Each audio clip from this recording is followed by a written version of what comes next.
In a small, quiet village nestled at the base of a towering mountain, there lived a young man named Eli. The mountain loomed over the village, its jagged peaks often shrouded in clouds, casting an eerie shadow on the land below.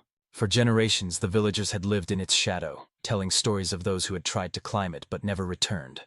The mountain was both a source of awe and fear, a silent guardian that stood between the villagers and the rest of the world. As a child, Eli had heard these stories. He grew up hearing tales of brave souls who had ventured up the mountain, only to be swallowed by its dangers, blizzards, avalanches, and treacherous cliffs. The elders would sit by the fire, their voices low, warning the younger generation never to approach the mountain. It was a place of mystery, and for many it was a place best left alone. But Eli was different. From a young age, he felt a stirring in his heart whenever he gazed up at the mountain. While the others saw it as a barrier, Eli saw it as a challenge. He didn't understand why something so beautiful should be feared. He would often stand at the edge of the village, looking up at the peak, imagining what lay beyond the clouds. What was it like up there? What secrets did the mountain hold? As Eli grew older, his curiosity only deepened. He listened to the stories of his elders, but he couldn't shake the feeling that there was more to the mountain than the fear that surrounded it. He began to train himself, running up the hills surrounding the village, building his strength and endurance. He spent hours studying maps, reading about explorers who had faced impossible odds and come out victorious. But no matter how much he prepared, the fear of the unknown always lingered. One evening, as Eli sat by the fire with his grandmother, she looked at him with knowing eyes. "I see the fire in your heart, my boy," she said softly. "You want to climb the mountain, don't you?" Eli nodded, his heart racing. "I have to know what's up there, Grandma. I can't live my life wondering about it."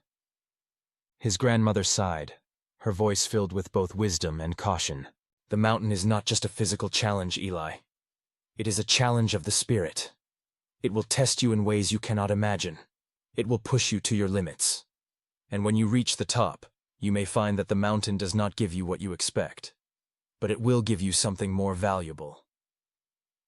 Eli didn't fully understand her words, but he knew one thing. He had to try. He had to face the mountain, not just for the answers, but to prove to himself that he could conquer his own fear. The next morning, Eli packed a small bag with supplies, food, water, and a map, and set out for the mountain. The villagers tried to stop him, their voices filled with concern. "You're just a boy, Eli," they said. "You don't understand the dangers up there." But Eli didn't listen. He had made up his mind, and nothing could change it. As he walked away from the village, he felt a strange sense of freedom, as though he was stepping into a new chapter of his life. The journey up the mountain was harder than Eli had ever imagined. The path was steep and rocky, and the higher he climbed, the colder and thinner the air became. He stumbled often, his legs aching, his breath coming in shallow gasps. At times, the wind howled so fiercely that he could barely hear his own thoughts. But he pressed on, each step a defiance of the fear that had been instilled in him since childhood. On the third day, Eli found himself facing a massive cliff. The path had disappeared, and the only way forward was to climb. His hands trembled as he gripped the rough stone, but he told himself to keep going. He had come too far to turn back now. As he climbed, he thought about the villagers and their warnings. They had been afraid of the mountain, but Eli was learning that fear was not something to be avoided. Fear was something to be faced head-on. When he reached the top of the cliff, he paused to catch his breath. The wind was biting, and the clouds had rolled in, obscuring his view. He couldn't see the summit yet, but he knew he was close. He had made it this far, and there was no turning back now. On the fifth day, a storm arrived. The wind picked up, and the snow began to fall in thick, swirling flakes. Eli had no choice but to keep going. He knew the storm could last for days, and he couldn't afford to be caught in it. The cold seeped into his bones, and his strength began to fade. He had no idea how much further he had to go, but he knew he couldn't stop. He had to reach the top. In the midst of the storm, Eli felt a wave of doubt wash over him.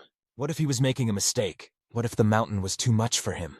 But then he remembered his grandmother's words. "The greatest victories come not from the battles we win, but from the battles we choose to fight." With that thought in mind, Eli pressed on, one step at a time. Finally, after what felt like an eternity, the storm cleared. The clouds parted, and Eli found himself standing at the summit. The view before him took his breath away. The world stretched out in every direction. Forests, rivers, villages, all so small from this height. The mountain, once a symbol of fear, now felt like a gateway to a world of possibilities. Eli stood there for a long time, taking in the beauty of the world below. He realized that the mountain had not only given him the view he had longed for, but had also given him something much more important: the strength to face his fears and push beyond them. When Eli returned to the village, he was not the same person who had left. He was no longer afraid of the mountain, nor of the challenges life had to offer. He shared his story with the villagers, telling them that the mountain was not a barrier, but a lesson. A lesson that fear is not something to be avoided, but something to be confronted. That true growth comes from facing the things that scare us the most. The villagers, inspired by Eli's journey, began to change. They stopped fearing the mountain and started to see it as a symbol of what they could achieve if they faced their own fears.